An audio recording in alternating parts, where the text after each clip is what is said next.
I should have known something was wrong the second Claire smiled at the cashier and said, "Sweetheart, just use his card. He's got plenty saved." She wasn't talking to me. She was talking to her daughter. She reached into her purse, pulled out my debit card, and handed it to Emma like it belonged to both of them. She hadn't asked. She hadn't even looked at me. Emma, who had just turned 16, grinned and slid the card into the payment terminal. In less than 20 minutes, she picked out a designer handbag, a pair of shoes, a silk scarf, and a luxury perfume gift set that cost almost $1,200. The counter looked more like a fashion display than a shopping trip. I stared at my own card, sitting in her hand. Then I looked at my wallet. The empty card slot told me everything. I finally found my voice. "What are you doing?" Claire barely looked up. "Relax, it's for homecoming." She needed a few things. Needed. That word almost made me laugh. The cashier scanned the last item and read the total. Emma inserted my card. At that exact moment, I pulled out my phone. 30 seconds earlier, while they were busy deciding between perfume sets, I'd opened my banking app. Lock code. Confirm. The register beeped. The cashier frowned at the screen. "I'm sorry," she said carefully. "This card has been locked." For a moment, nobody spoke.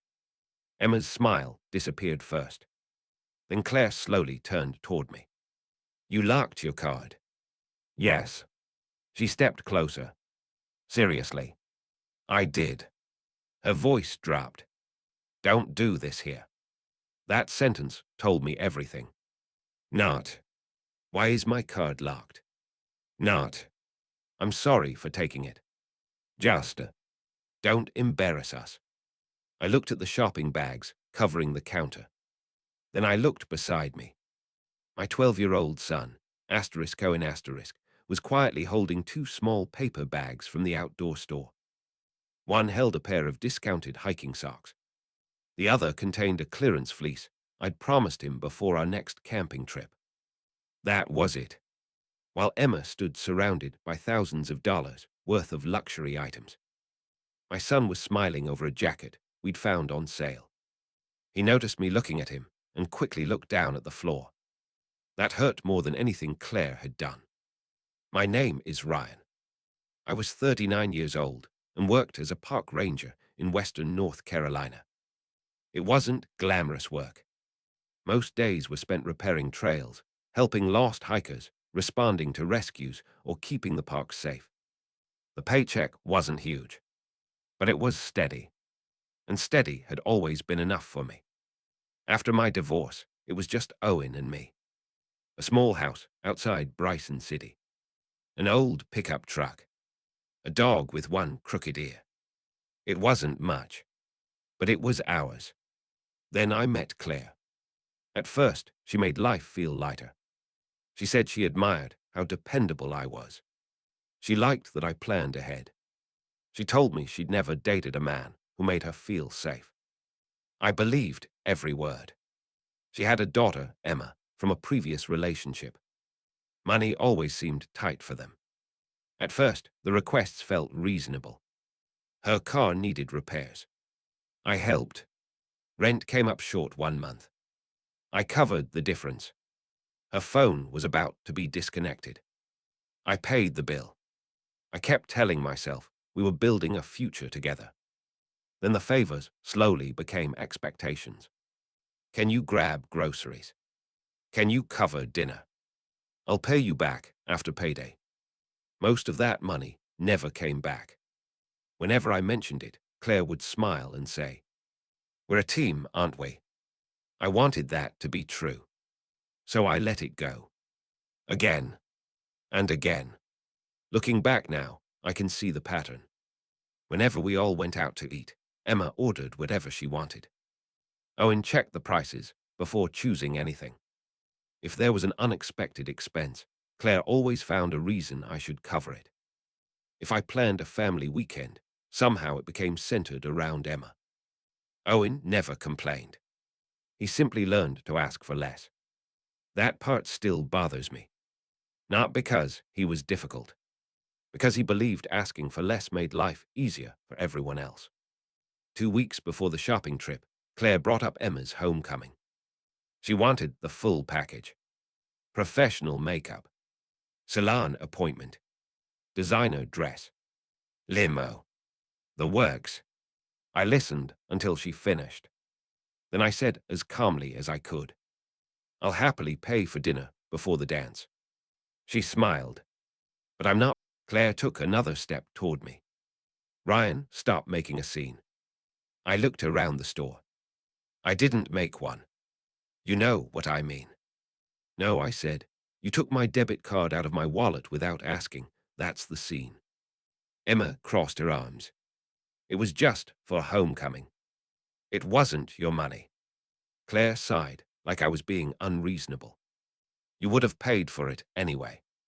"No, you always do." "Not anymore."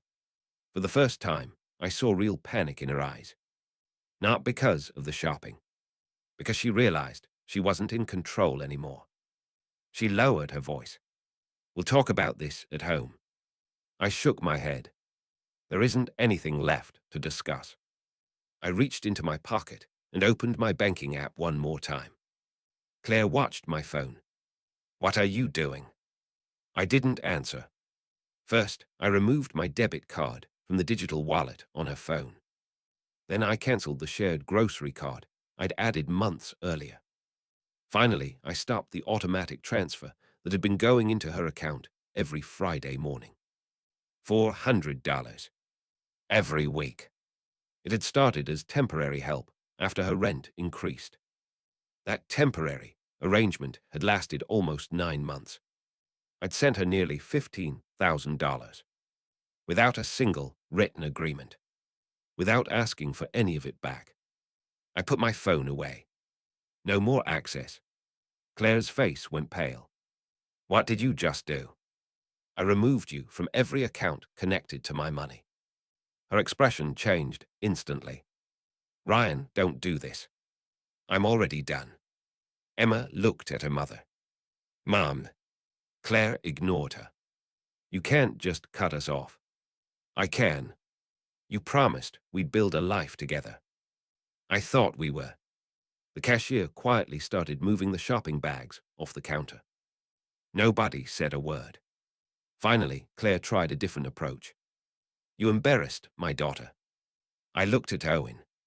He was still standing quietly beside me, holding his little shopping bag with both hands. "No," I said. "You embarrassed yours." Claire stared at me. "What is that supposed to mean?"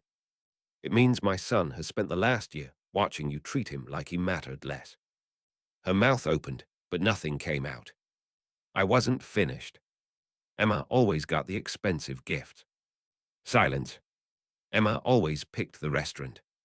Nothing. Emma always came first. Claire looked away. She knew. Maybe she hadn't noticed every little moment, but she knew enough. I walked over to Owen. "You ready, buddy?" He nodded immediately. As we turned toward the exit, Claire called my name one last time. "So you're really throwing all of this away?" I stopped without turning around. "No." I looked back over my shoulder. "I'm finally protecting what's mine." Then Owen and I walked out of the store. The drive home was quiet. About 15 minutes later, Owen spoke. "Dad." "Yeah." "Are you mad at me?" I pulled into a scenic overlook and turned off the truck. I looked at him. "Why would I be mad at you?" He shrugged. "I didn't need the jacket today." My chest tightened. Even now. He was worried about costing me money. I smiled and shook my head. This was never about the jacket. He stayed quiet. That night, after Owen went to bed, I packed everything Claire had left at my house. A few sweaters, her makeup bag, a phone charger, a pair of sandals, even the coffee mug she always called hers. I placed everything into one large storage bin and left it by the front door. Then I sat at the kitchen table with a notepad. For the next hour, I made a list of every financial connection we still had. Weekly transfer. Cancelled. Shared grocery card. Cancelled. Streaming accounts. Passwords changed. The cabin I'd booked for Emma's homecoming weekend. Cancelled. One by one, I closed every door I'd left open. It wasn't revenge. It was overdue. My phone started buzzing before I even finished. Claire. 8 missed calls. Then came the texts. Claire, unlocked the card. Emma is devastated. A minute later. Claire, you cancelled the transfer. Then. Claire, we need to talk tonight. I replied once. Ryan, your things will be ready for pickup tomorrow. Please don't involve Owen in this. That was it. I ignored every call after that. Around 11 that night, my phone lit up again. This time it was Emma. You ruined my homecoming. Happy now. I stared at the message for a few seconds before locking my phone. She was 16. She'd grown up believing someone else would always pay the bill. Arguing with her wouldn't fix that. The next morning, Claire showed up at my house. She wasn't alone.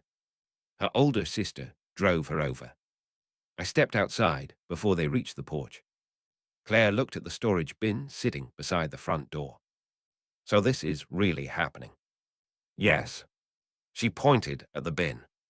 You're throwing away everything we've built. I looked at her calmly. No. I'm ending something that stopped being healthy a long time ago. She crossed her arms. You're doing all this over one shopping trip. I almost laughed. It wasn't one shopping trip. It was one stolen debit card. It was months of expecting me to pay for everything. It was treating my son like he came second. She opened her mouth to argue. I didn't let her. Do you know what Owen asked me yesterday? She stayed quiet. He asked if I was mad at him. For the first time, Claire's expression changed. I never wanted him to feel that way. But he did. I looked toward the front window. Owen was eating breakfast inside. He couldn't hear us. I should have protected him sooner. Claire's sister quietly looked away.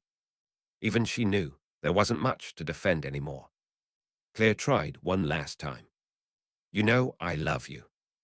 I nodded slowly. Maybe you believe that. But love doesn't take someone's wallet without asking. It doesn't expect unlimited access to someone else's bank account. And it definitely doesn't make a 12-year-old feel guilty for needing a jacket. Tears filled her eyes.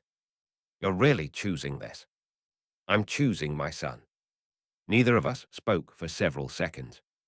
Finally, I picked up the storage bin and set it beside her car. Take your things. She looked at me, hoping I'd change my mind. I didn't. As she drove away, I felt something I hadn't felt in months. Not anger. The weeks that followed were quieter than I expected. Claire didn't stop trying. At first, she called from different numbers. Then her friends started reaching out. One message read, "A real man would have paid for his family." Another said, "You abandoned 2 women over money." I ignored every one of them. People only knew the version Claire had told them. I wasn't interested in defending myself to strangers. About a week later, Owen and I headed out for one of our usual Saturday hikes. He wore the fleece we'd bought that day at the mall. It was still a little big on him, but he didn't seem to mind. Halfway up the trail, he looked at me. Dad. Yeah. Are we still going camping this spring? I smiled. Of course we are. His shoulders relaxed. Good. After a few more minutes of walking, he quietly added, I like it better when it's just us. That sentence told me everything. He hadn't lost anything. He'd finally gotten his father back. Without the constant pressure. Our house felt different. Dinner was peaceful. Weekends belonged to us again. I used the money that had been going to Claire to fix things around the house.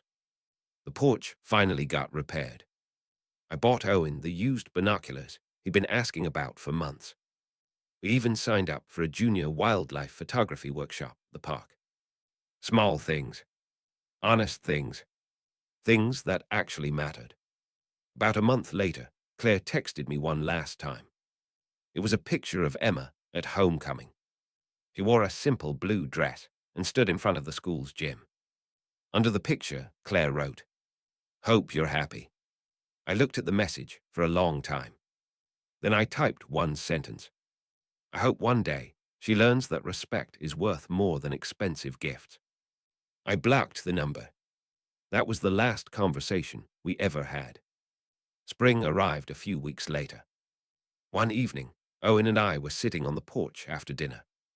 The dog was asleep beside us. Birds were settling into the trees.